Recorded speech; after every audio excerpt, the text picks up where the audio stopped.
Ladies and gentlemen, when I was a little kid, I used to, I saw this cartoon, Paul Bunyan, big strong dude, had an axe. And it broke my heart. He lost his job to an electric chainsaw. An electric chainsaw. Lost a job. A whole new industry took over the job of Paul Bunyan. I see myself as the Paul Bunyan of college writing. I try to stay in shape.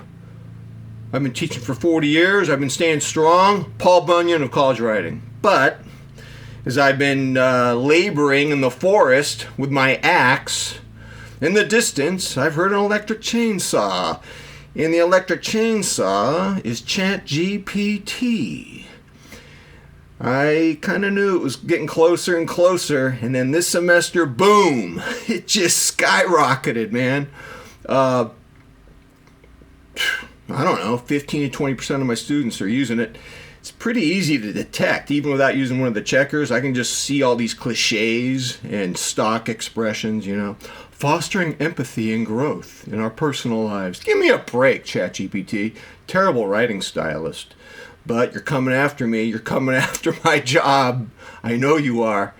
So I can't flunk the students when I catch them, because the software is not reliable. It claims to be 98%. It's not 98%. I've put my own writing on there, my own original writing, and other professors have done this too. And there's a match, a significant match. Really? This is an original. So you can't trust it.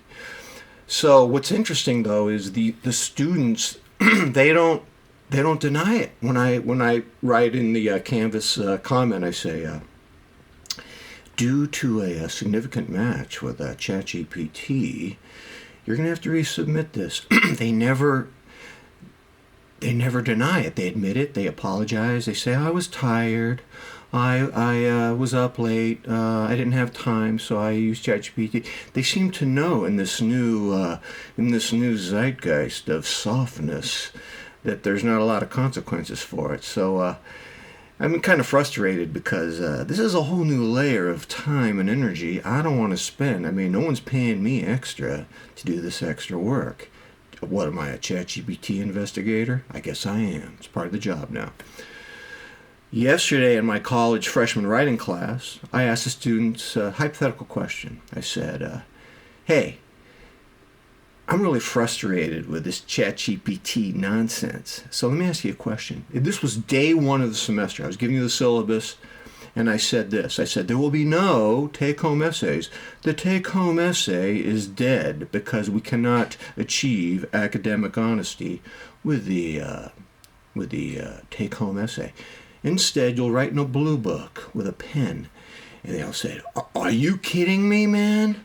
I grew up texting on a smartphone. Writing with a pen? I'll get hand cramps. It will hurt. And every single one of them said they would drop the class. So looks like if I went to the old blue book method, the Luddite blue book method, looks like I would not be making a big revenue stream for my college. So it doesn't look like that's going to happen. So what I want to do is I want to give you the 7 challenges I have. As I'm a Paul Bunyan guy, and I see myself being taken over by this electric chainsaw called ChatGPT. I want to give you my challenges. Number 1, I don't even know if I can put in class handwriting essays, not just because students would drop or because they can't handwrite. It would be an equity problem. I mean, I have students who have time accommodations. They can't write a paper in 2 hours. I have all sorts of accommodations. And so for the sake of equity, I don't even think I would be able to bring in blue books. I mean, it'd be nice to have at least one blue book essay as a diagnostic comparison to the take-homes, but I don't even think I can do that because of equity. What I find interesting is that even the professional checkers don't have enough accuracy. They're not foolproof, so I can't even make an absolute judgment. And that's a huge challenge of mine. There's no way I want to, punish a student who didn't, who wasn't guilty. I can't do that. I need to be conscientious. I need really strong evidence to make any kind of judgment like that. Here's my third challenge. Here's the thing, man. Students can just claim, even if they get caught, that I didn't know better.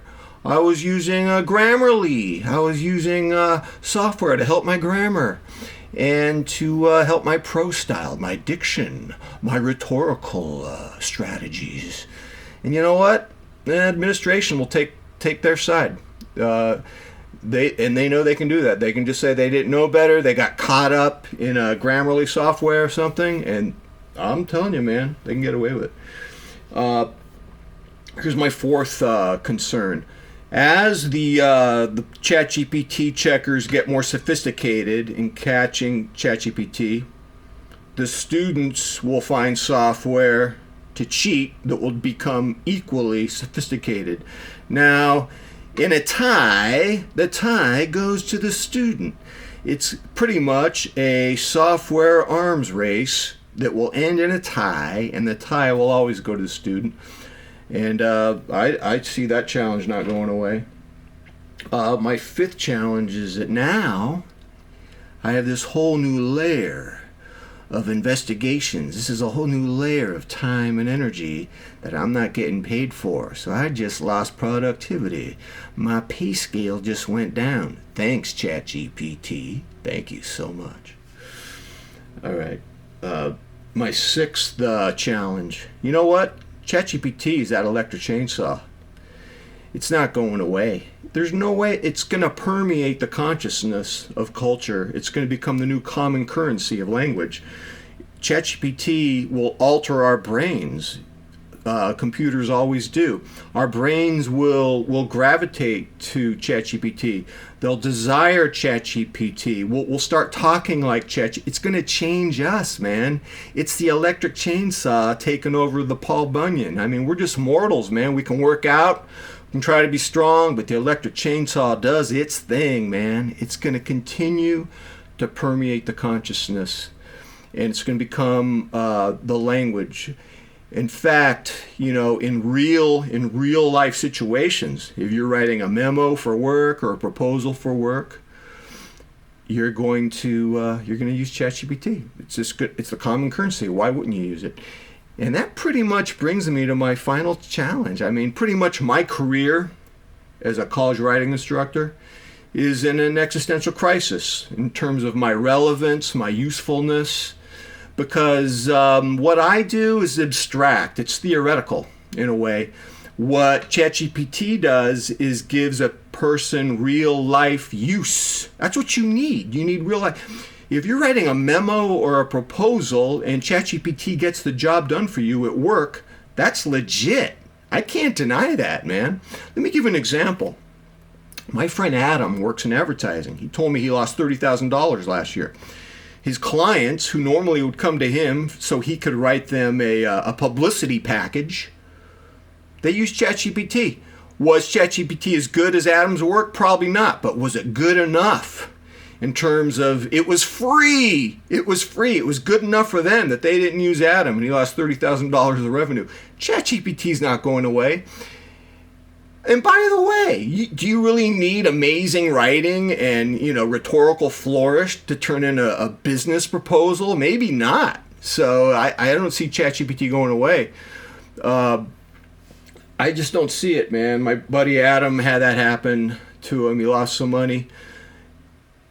So I think students are going to look at ChatGPT as something that's more useful to them, maybe than I am to them. I mean, I can try to be philosophical and say, you need me to help you find your writing voice and to carve and cultivate your identity and your persona and become a better citizen. Well, that may be all true, but I don't know, man.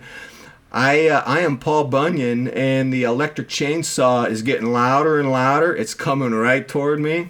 I'm just going to be honest with you, man. I see the Paul Bunyans of the world. I don't know, man. Might have to get a job at Starbucks. Yes. Might have to start learning the Starbucks language. That's the situation. Ladies and gentlemen, tell me what you think. Until next time, I'm out.